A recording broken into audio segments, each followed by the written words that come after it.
What's going on, everybody, and welcome back to the channel. Now today we've got the 29th IPL match 2 review. CSK, well, they go they go down to the Gujarat Titans with 1 ball remaining. It takes all the way till the second last ball to get a result here. A simply incredible innings from David Miller. Gets them the win. Some great late hitting from Rashid Khan, which we will get into. But hey, if you guys are new, subscribe. You like IPL, subscribe. You like cricket, subscribe. I think you'd be silly not to, but hey, I'm not going to waste any extra time. We're just going to get straight into the review. Hey, great game of cricket. You know, CSK have only had the 1 win this season. Gujarat Titans have had a great start to the season, so it's a really difference of seasons. A new franchise that is near the top of the table, CSK, that has won 5 titles down the bottom. It's weird, but it's how it's rolling at the moment, and we're working with it. CSK into bat first. And we have to talk about the man, Ruturaj Gaikwad. Yeah! All right. Hey, back in form, the man.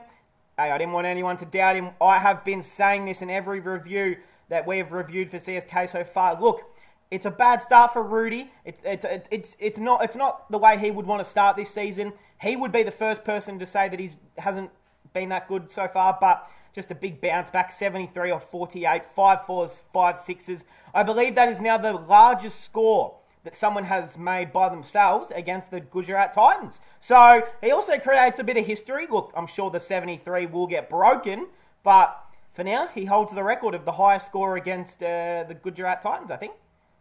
I think I heard the commentators say that last night, and if they did, if they didn't, then I just made that up, so that's my bad.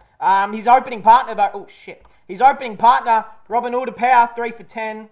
He wanted to stay in as the anchor for Ruturaj, but look, Shami's too good. Moeen Ali in at 3, 1 for 3. It's just not great. Bowled by Alzari Joseph. You know, I think this was always, again, this was always the issue that I had with this CSK team, was them bringing back literally the exact same team that they had last season and for the last 4 years. It still doesn't make sense to me why they've literally brought back the same team, considering most of their players, like Udapow, Raidu, Moeen Ali, Dhoni, Bravo, Chris Jordan, like all of those guys are over 30 and will retire within the next at least 2 to 3 years. So, hey, I mean, I'm not the auctioneer. I think CSK, they probably had hopes that if they can bring back the exact same team, they will win the title for the next 2 years in a row, and then they can kind of rebuild and, you know, get all the youngsters playing in a few years. But it's not working out. I mean, obviously something's not working out. What is working out, though, is Buddy Raidu at number 4, 46 off 31, 4 fours, 2 sixes. Yeah, really good. I mean, there's nothing else more to say. It's not like it was a special out-of-this-world innings. It was a good innings from the man Raidu. I mean, it was Gaikwad who stole the show, really. He batted amazing, and just being able to see him, you know, get some runs, get some confidence in himself is super important because, you know, I mean, who hates Gaikwad? Like, no one dislikes Ruturaj Gaikwad. You know, he's a lovable, humble guy. He barely speaks. You never hear from him. He's just in there to play cricket and have fun. I mean, you couldn't have any better guidance for him with Jadeja, Dhoni, Bravo, Chris Jordan. Well, maybe you don't listen to Chris Jordan, but yeah, maybe don't listen to Chris Jordan that much. But you know, maybe take a tip or two. You know, I mean, who else is in this team? Robin Udapow, Moeen Ali, and Buddy Raidu. Like, this entire team is full of guys who have been there and done that 100 times. Like, I don't know how many games has Dubé played. You know, I'm just going to quickly have a look. So if you want to still watch, or you can just skip ahead, that is okay. 28 years of age. Oh, that's right. He does have the same birthday as me. I totally forgot.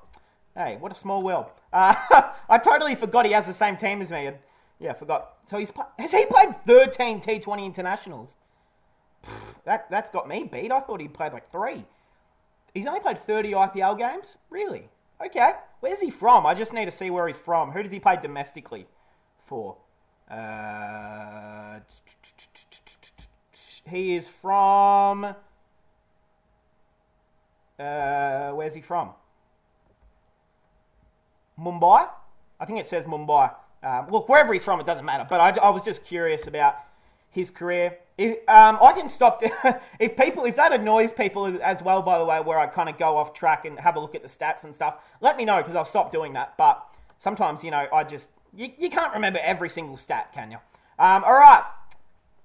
Apologies for the minor sidetrack. We're back. Ravindra Jadeja, the skipper, 22 off 12, 2 sixes. That's what he does. Damn it, I hate how low he bats, though. I just hate how low Jadeja and Dhoni bat. I want to see Dhoni bat, but that's okay, because Dhoni has batted there his whole life. He's always been that finisher. I'm fine with Dhoni staying there, even though I would love to see him get up the order once in his career. But whatever. Jadeja, though, he can literally go out there and put 10 sixes on the board if he opened. But I feel like he's just too unselfish as a captain, and he just wants nothing but the team to win, which is what you're playing for in the end of the day. But for my personal viewing, I'd love to see Jadeja come out at number 3 or number 4 and smack around a quick 85 off 62 balls or something. Like, that's just what I would love to see. He's one of my favourite batsmen to watch because of just his pure striking ability. Like, he's not exactly a tall guy, is he? I don't even know what his height is, but it wouldn't be massive. He just stands and delivers. To be honest, he just reads the cricket ball as well as anyone. As anyone has, to be honest.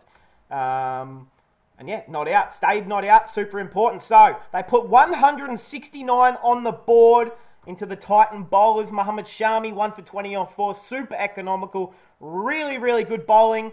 And I actually, well, if you aren't following me on Twitter, go and do so. It's in the top right corner above my head, I think. Or here. It'll be either way. But if you do not follow me on Twitter, when I'm always talking cricket, right, I was having this conversation on this certain poll, or on this certain Twitter discussion about cricket, about what the India best 11 could be. And it said, what would India's best bowling attack for the World Cup be? And I said, what did I say? I think I said Bumrah, Shami, Patel, and then obviously Yuzi, and you have Jadeja as that extra spinner as well. Maybe even Kuldeep if you like. Chahar, you can do whatever you want with the spinners. But, and then I had some people saying, like, why would they pick Shami? He gets hit for so many. Bro, I mean, the Shami experience in Australia, he has done really well in Australia. He's been here, he's done it. He's a really, really good bowler. Look, I know he has been expensive at times, especially last year in the UAE. He was getting spanked for fun. Oh, that sounds a bit weird. I'll edit that out. That was weird. But, you know, he was getting put all over the park. He's looked like he's kind of brought in his length a bit. He seems to be just bowling a lot more straight deliveries, you know, not bowling these wide outside off balls that you're either going to get smacked for 4 or it's going to go to second slip if you have one in. So, yeah, I think he bowled really well. And I still think he's in India's best 11 at the World Cup. That's just my opinion. But yeah, I seriously think he is. Yash Dayal, of course, made his debut the other game. Takes 1 for 40 off 4 here. Alzari Joseph, 2 for 34 off 4, bowled nicely. Fergo, none for 46 off 4. Yeah, he got put around the park as well. And the man Rashid Khan, who stepped in for Hardik Pandya as the skipper. Pandya, I believe, has hip soreness, I think it said, or something like that. But that's okay. Hardik's had an amazing start to the season, so it's nothing wrong with giving the man the old dick a break. Again, I have to probably edit that out as well. I didn't mean it in that way, but that's just his name, Hardik Pandya. I just shortened it a little bit to Dick. All right, let's go. Jeez. Woo, all right, we will. All right, let's just jump into it. Let's forget whatever I just said. Into the Titans, they had 170 to chase down. They got it done with a ball remaining. Ridhaman Saha back into the team, batting. He's opening. You love to see it. Wasn't great. He came in for Matty Wade, which I think is a good move. You know, as much as I love Matthew Wade, he's an Aussie. I want him to do well. I want him to play all the time. But with all due respect, he hasn't played very well at all so far. He's, you know, put together a nice like 35 or 40 off about 30 deliveries. But other than that, it's been short scores. It's been really nothing. So I don't mind them swinging the axe and getting Saha in. I mean, Sunrisers never should have let him go, but I guess they should have because they're winning games. But, you know, I still think he was always a guy that should have always been picked up. And I'd give him another shot at least, Saha. At least give him another go. Shupman Gill gone for a golden duck. I mean, they were in trouble as soon as that. And, I mean, let's just talk about this guy. Should I even acknowledge that he exists? Vijay Shankar, I mean, what are you doing? He goes out none for two. He doesn't bowl. He's not a good fielder. He's a waste of space in any franchise. And I don't care who that offends or who that makes upset. This guy is not good at cricket anymore. He shouldn't have been playing IPL this season. And to be honest, he shouldn't be playing any cricket except the local third grade in gully cricket. That's as far as he should be going. And even then, if I was playing gully cricket tomorrow and I saw a 10-year-old and Vijay Shankar to pick, who do I want on my team as my last pick? I'm taking the little 10-year-old instead of Shankar, to be honest. He can sit on the sidelines and serve drinks, to be honest. I would rather play Wade at 3. I would rather play Saha at 3. I would rather get Tawatia up the order and play him at 3. I'd even get Rashid Khan up the order. Like, this guy is nothing to any franchise. He is a waste of a spot in your 11, and I still don't know why the Titans keep goddamn picking him. I don't know what leaked photos he has of someone, but I tell you what, he is giving everything he's got. Hey, inspirational stuff. Abhinav Manohar, 12 off 12, 2 fours, decent. David Miller, though, this is where it happened at number 5. I mean, he's almost played 100 IPL games now. This is a guy who's been around for a long time in white ball cricket as well. So he's had a few, his last few years, not just, in T20 cricket, but in all forms of cricket, it's been a bit slow for David Miller. He's had a few, especially the last year or so, it's been a little bit off. And he hadn't started this season that well either with the Titans. But this is exactly what they asked for. And they were in all sorts of trouble, the Titans. They were... What were they? 4 for 48 at one point, 3 for 16. They were done. They were absolutely cooked, especially when you have Vijay Shankar going out for that. But Manohar out, like 4 for... Wait, what were they again? 4 for 48. Normally, if you get a team 4 for 48, you're in trouble. But David Miller, just 94 off 51, 8 fours, 6 sixes. Just an incredible knock from still a very, very classy player.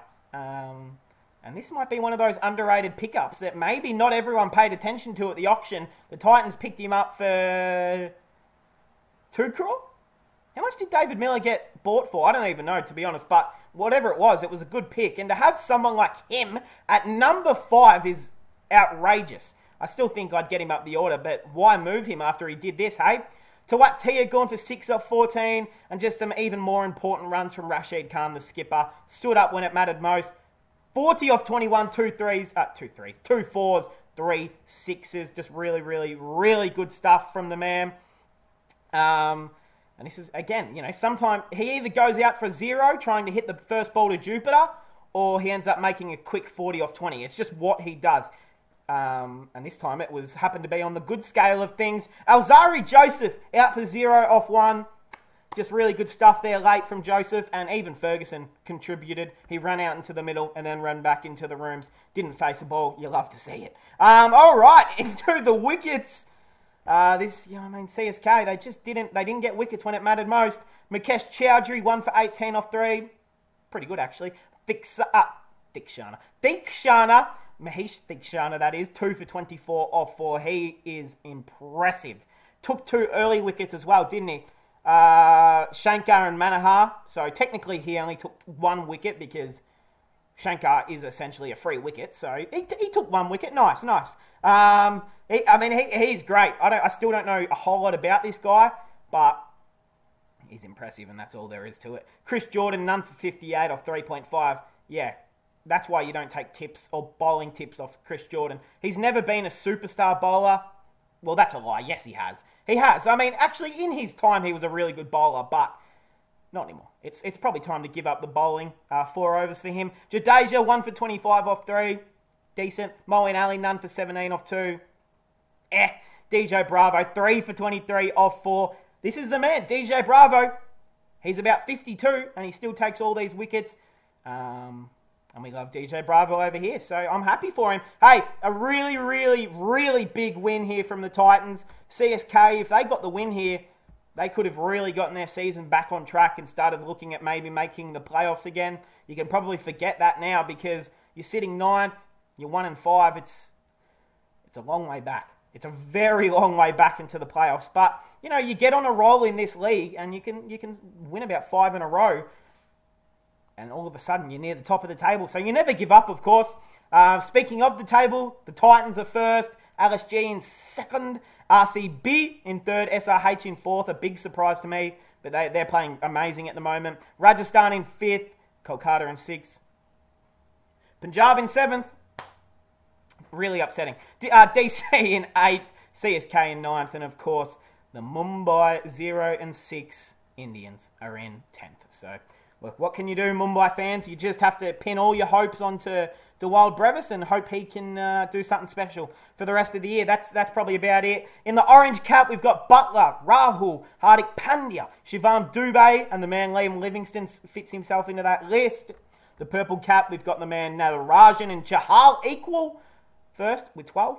Khan, Avesh Khan, Kuldeep Yadav, and Wanindu Hasaranga equal third on 11 wickets each. Of course, the highest scores, we've seen 2 centuries this season. Still haven't seen a fifer. Incredible stuff that we haven't seen a 5-wicket haul yet. And you've got the man DK and Aiden Markram. Damn, there's some high averages. Holy shit.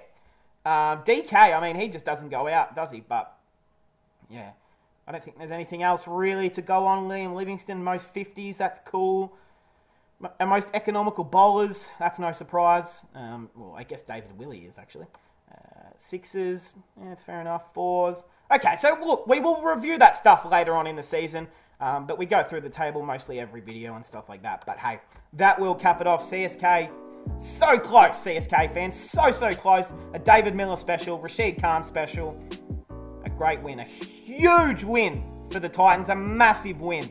They get it done with the ball remaining. Hey, that will cap it off, guys. A great game of cricket. I hope you guys enjoyed, and I'll see you guys in the next one.